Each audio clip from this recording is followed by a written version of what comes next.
한국에 대해 관심이 많은 유럽인들은 한국의 문화, 한국이 생산한 컨텐츠로 접근을 했다가 막상 한국에 와보고 한국은 단순히 컨텐츠만 잘 뽑아내는 나라가 아니라 한국인들이 가지고 있는 성향과 성격에 대해서 놀라버리고 말죠. 그리고 그 매력에 빠져서 한국은 늪이라는 표현까지도 하는데요. 한번 빠지면 헤어나올 수 없는 매력이 있다는 극찬이죠. 어째서 이런 극찬이 나오고 많은 사람들이 한국을 찾아오고 있는지 알 수 있는 사연 하나가 있습니다. 지금부터 사연 만나보시죠. 저는 독일의 고등학생 리나라고 합니다. 한국을 좋아하고 있으며 실제로 한국으로의 유학을 계획했고 그것을 실천하기 위해서 노력하고 있는 학생입니다. 그리고 운 좋게 한국으로 유학하기 전 부모님과 함께 한국에 다녀올 수 있는 행운을 얻게 되었는데요. 이번 한국 여행은 부모님 및 저에게 많은 것들을 느끼게 해준 여행이었습니다. 그리고 저는 한국 유학에 대해서 부모님의 더 큰 지지를 받게 되기도 했습니다. 자세히 말씀을 드려볼까 합니다. 저희 부모님은 아주 오래전 일본으로 신혼여행을 다녀오셨던 기억으로 지금까지 아시아에 대한 이미지는 모두 일본이고 일본에 대한 소식이 나올 때마다 흥미있어 하시던 분들이셨습니다. 오래전 2005년에 일본에 다녀오셨다고 하던데 그때의 추억을 아직도 회상하시는 분들이죠. 이해는 할 수 있습니다. 아시아 경험이 일본밖에 없는 상황에서 아시아에 대해서 떠올려보라고 생각하게 만들면 저 같아도 일본을 떠올릴 수밖에 없는 상황이라는 것을요. 부모님이 일본을 좋아하던 그렇지 않던 저와는 전혀 상관이 없는 일이 아니겠냐고 말씀하시는 분들도 계실 것이라고 생각되지만 그렇게 간단한 문제는 아니었습니다. 제가 요즘에 그렇게나 핫하다고 평가받는 한국에 대해서 관심이 많고 한국에 꼭 가야 하는 상황이라서 말이에요. 저는 어린 시절부터 아이들을 가르치는 헌신적인 선생님이 되고 싶었던 꿈이 있었고 최근에는 그 꿈이 학식 넓은 멋진 교수가 되는 꿈으로 바뀌었고 그렇기 위해서 제 전문 분야 하나를 만들어야 하는 상황에 처했거든요. 사실 몇 년 전부터 한국에 대한 관심이 지대하게 높아졌으며 또래 친구들 모두 한국에 관심이 많은 상황이라서 더욱더 한국이라는 나라에 관심을 가지고 빠져들 수밖에 없었는데요. 부모님 세대에는 헐리우드 스타들의 포스터가 잘 팔렸다면 요즘 한국에서 만든 한국 스타들의 사진들이 잘 팔리죠. 뿐만 아니라 다양한 굿즈들이 판매되고 있는데 다 제 또래를 겨냥해서 학용품 등 학생들이 사용하는 물건들과 밀접한 곳에서 한국 스타들의 느낌이 나거나 사진이 들어있는 제품들이 많아요.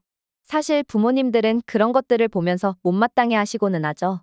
하라는 공부는 안 하고 그런데 빠져있느라 답답해 하시는 부모님도 많으실 거예요. 하지만 저는 학업도 놓치지 않았고 꽤나 준수한 성적을 유지하고 있습니다. 더 솔직히 말해서 공부라면은 자신있고 머리 회전도 빠르다는 생각이 들어요. 왜냐하면 취미로 배우기 시작했던 한국어에 깊은 흥미를 느껴서 독일에서만 한국어를 공부했을 뿐인데 한국인 관광객들하고 자유롭게 대화가 가능하며 한국어 시험을 보게 되면 하나도 안 틀릴 자신이 있거든요. 그리고 저는 한국말에 있는 독특한 표현을 너무나 신기해하고 좋아했어요. 한 가지 문장인데 끝말을 어떻게 바꾸느냐에 따라서 뜻이 달라지기도 하고 다른 느낌을 전달할 수 있는 매력적인 언어라고 생각하니까 말이죠. 예를 들면 몰랐고, 몰랐더니, 몰랐다니까, 몰랐는데, 몰랐다니 다 비슷하게 들리지만 아주 다른 뜻이죠. 명확하게 다른 뜻이고 이걸 쉽게 이해하는 독일인은 거의 없을 거예요. 전문적으로 한국어를 공부했거나 한국에 오래 살았다면 알 수 있지만 그마저도 쉽게 구분하지 못할 것이라고 생각합니다. 그런데 저는 이상하게 이런 언어적인 능력이 발달했는데 이런 헷갈리고 어려운 것이 즐겁고 흥미가 갑니다. 그래서 한국대학의 국문학과에 진학하고 싶고 그래서 한국에 꼭 가야 하죠. 한국 유학 생활을 마치고 독일로 돌아와서 한국어 교수를 하는 게 제 목표가 되었거든요. 그런데 여기서 예상치 못하게 부모님의 반대가 생겨버린 상황이었습니다. 많고 많은 언어 중에 왜 하필이면 한국어인지 의문이셨고 이왕 배울 거면 인구도 더 많고 경제적으로도 더 발전한 일본어를 배우는 게 맞지 않겠냐며 말이죠. 한국어랑 일본어는 비슷한 부분이 많으니 지금이라도 일본어를 배워서 일본이 대학에 가라는 말씀을 하시고는 하는데 속으로는 답답해 죽을 지경이었습니다. 어째서 우리 부모님은 한국과 일본을 하나의 카테고리로 묶고 생각하시는지 이해가 되지 않았습니다. 게다가 부모님이 보고 오신 2005년의 일본은 독일보다 더 발전한 모습이었다며 독특한 일본풍의 문화와 분위기는 전 세계 사람들이 매력을 느끼는 포인트이고 앞으로도 그렇지 않겠냐며 말씀을 하셨습니다. 당시에는 분명히 일본이 엄청난 강세를 보였었고 2010년대 초반까지만 해도 일본의 파워는 무시할 수 없었다는 수준이었음을 인정할 수 있겠지만 원래 트렌드란 변화하기 마련이고 세계의 중심은 옮겨지기 마련이잖아요. 그리고 지금 많은 관심을 받고 있는 것은 한국이라는 나라가 되었고, 제 또래의 학생들 사이에서 앞으로는 한국이 아시아에서 과거 일본이 누렸던 만큼의 지위와 인지도를 가질 것이 분명한데 말이죠. 부모님의 일본 사랑을 듣다 못해 화를 낼까 생각도 해봤지만 곰곰이 생각해봤습니다. 내가 나중에 자녀를 낳았는데 그 자녀들이 한국은 한물 갔어, 중국이 대세야라고 말할 수도 있잖아요. 그런데 제 시각에서는 한국이 최고였고 한국만큼 사랑할 만한 곳이 없었는데, 트렌드가 바뀔 수 있고 그런 시대가 오면 저도 나이가 들어 판단이 느리고 과거 경험했던 것만 생각해서 자녀와 불통이 일어날 수 있다는 생각이 들었습니다. 그래서 부모님께 화를 내거나 답답해하지 않고 한국에 대해서 차분히 소개를 해드려야겠다는 생각이 들었습니다. 그래서 저는 부모님을 위한 친절한 한국 설명서를 만들기 시작했습니다. 일단 부모님 세대가 일반적으로 한국에 대해서 알고 있는 생각이 어느 정도 수준인지 알아야 될 필요가 있었습니다. 2차 세계대전 이후 서독의 눈부신 성장을 나인강의 기적이라고 부르듯이 한국에서도 한강의 기적이라는 것이 일어났고, 한국은 강대국이 될 수 있었다는 사실은 이미 널리 유명하니 이 정도까지는 부모님이 알고 계신다고 생각이 들었고, 다만 그 한강의 기적이 어디까지 도달해 있는지에 대해서는 고민할 필요가 있었습니다. 여러 자료를 살펴보고 많은 사람들의 인터넷 댓글들을 살펴본 결과 부모님 세대들이 가지고 있는 한강의 기적은 일본 바로 아래까지만 성장하고 그쳤다는 생각을 가지고 있는 사람들이 많았다는 사실을 알았습니다.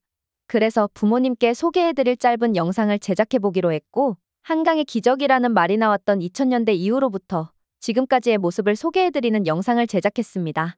한국의 발전한 도시 모습과 그리고 같이 공존하고 있는 문화유산들에 대한 설명을 해드렸죠. 그리고 경제적인 지표도 부모님이 생각하는 일본과 비교해서 결코 뒤처지지 않는 나라라는 것도 강조했습니다. 영상 편집을 취미로 하고 있는 친구에게 가서 영상 편집을 배우고 처음 만들어본 영상이라서 좋은 퀄리티는 아니었지만 그래도 한국을 소개시켜드리기에는 충분한 퀄리티가 나왔다고 생각해서 부모님께 보여드렸습니다. 부모님은 제가 만든 한국 소개 영상을 보시고 이렇게 한국에나 관심이 깊고 이렇게 진지하게 생각하고 있는 줄 몰랐다며 단순한 진로 결정에 고민이 있는 수준이라고 생각하고 일본행을 추천했던 것에 대해서 미안하다고 말씀까지 해주셨어요. 그리고 방학을 맞이해서 가족끼리 한국에 가보는 일정도 세워보겠다고 하셨습니다. 뜻밖의 성과였습니다. 부모님에게 제 의지도 잘 전달되었고 한국에 대한 소개도 해드렸더니 가족끼리 한국 여행을 할 수 있는 기회까지 생길 줄은 몰랐는데 말이에요. 막상 한국으로 간다고 하니 설레는 마음도 컸지만 한국에 가서 어떻게 해야 하고 뭘 해야 할지 막막한 상태였습니다. 제 나름대로 한국에 대해서 더 알아보기 시작했습니다. 많은 사람들이 한국에 다녀왔던 경험담을 찾아보는 것은 어렵지 않았고 저는 한국에서 저희 가족이 무엇을 해야 할지 어느 정도 구상도 마쳤습니다. 그리고 저는 진짜 가족여행으로 한국으로 떠나게 되었습니다. 부모님도 한국에 대해서 어느 정도 조사를 해오셨고 저희가 가볼 만한 관광지들에 대한 조사 및 계획도 짜여져 있었습니다. 한국을 돌아다니면서 한국의 모든 것들이 신기하고 재미있었고 흥미로운 것 투성이었습니다. 그리고 생각하지 못했던 부모님의 반응도 놀라웠는데요. 부모님도 한국의 모습에 상당히 놀라하시는 모습이셨습니다. 저희 가족은 한국에 오면서 한국이 대중교통 요금 체계를 하나로 통합한 사례가 세계 최초라는 사실에 대해서 알게 되었고 그런 점이 너무나 신기하다고 생각했으며 현실이 아닐 것이라는 이야기까지 하고는 했습니다. 메가시티를 아우르는 광범위한 대중교통 시스템을 어떻게 하나로 통합할 수 있었으며 그게 어떻게 가능한 것인지에 대한 이야기를 하고는 했는데요. 한국이 가난한 나라라면 모를까, 인건비도 비싼 나라이고 모든 물자들이 선진국 수준으로 비싼 나라에 속하는데 매우 낮은 요금으로 광범위한 도시를 하나로 묶을 수 있는지 말이죠. 하지만 그것은 현실이었고 과거 부모님이 일본에 갔을 때 말도 안 되게 비싼 교통요금 때문에 여행 경비가 부족해서 매우 애먹었던 상황과 다르게 한국에서는 여행객들이 이런 것 때문에 난처한 상황에 처하거나 생각 이상의 과도한 지출을 하지 않을 것 같다는 말씀도 하셨죠.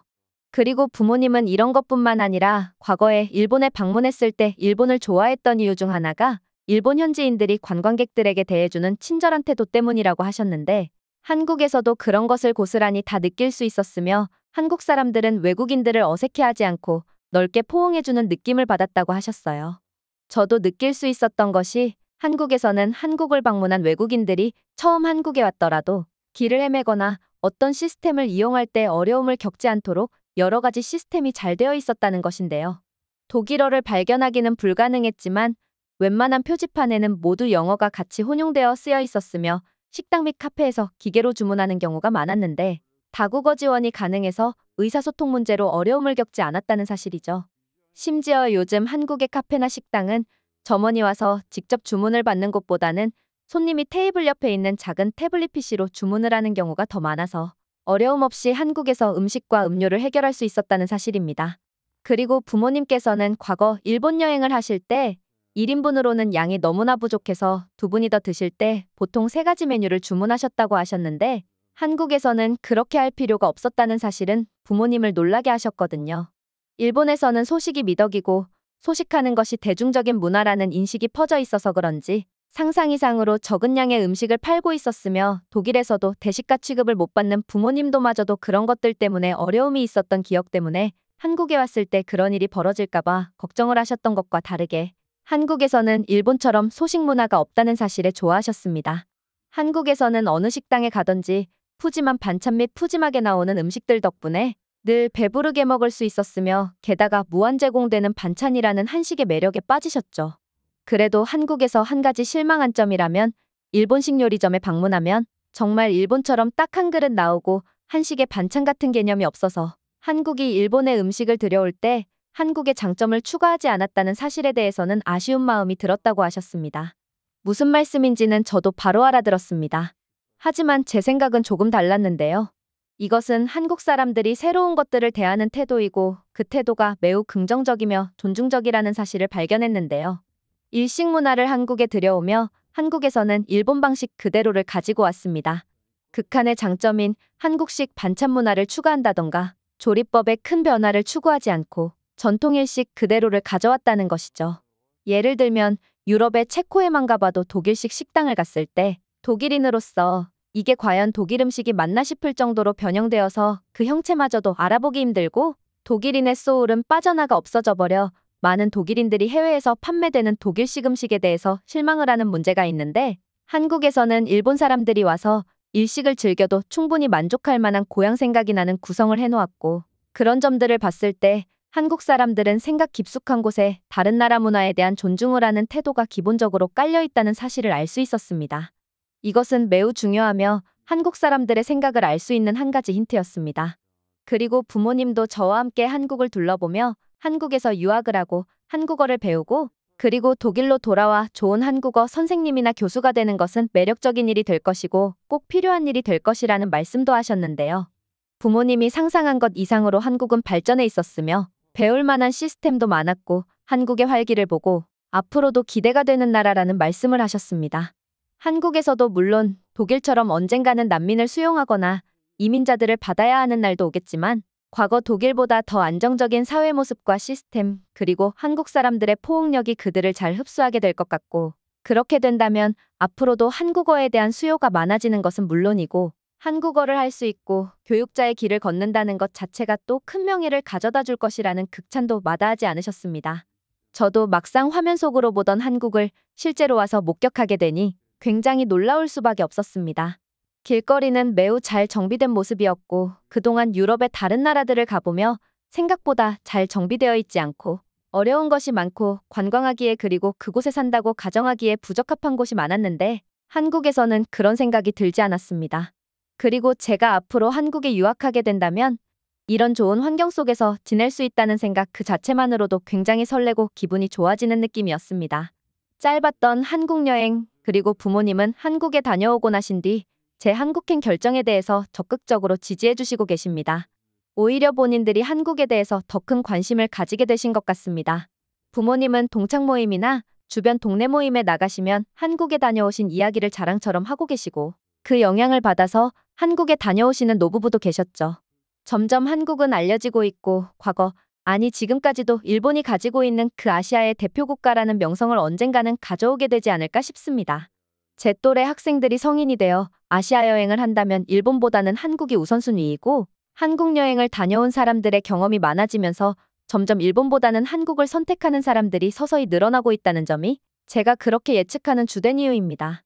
그래서 저는 한국어 학습에 더 학구열이 불타고 있습니다. 한국과 성장하게 될 제 모습이 벌써부터 기대가 되고 정말로 큰 성공을 이루기 위해 노력하려고 합니다. 한국의 성장은 나의 성장이고 나도 한국이라는 나라를 소개하며 좋은 영향을 끼치기 위해서 노력하려고 합니다. 이상 한국어 교수가 되겠다는 저희 포부였으며 10년 뒤, 20년 뒤 제가 적은 이 글을 다시 돌아보고 초심을 기억하고 이 시절 제 모습을 돌아보는 시간이 되기를 바라는 마음에서 글을 써봤습니다. 관심 가져주셔서 감사합니다. 오늘의 영상은 여기까지입니다. 그리고 지금 화면에 나오는 영상을 아직 시청하지 않으셨다면 지금 바로 시청해보세요. 재미있는 다음 사연이 기다리고 있습니다. 감사합니다.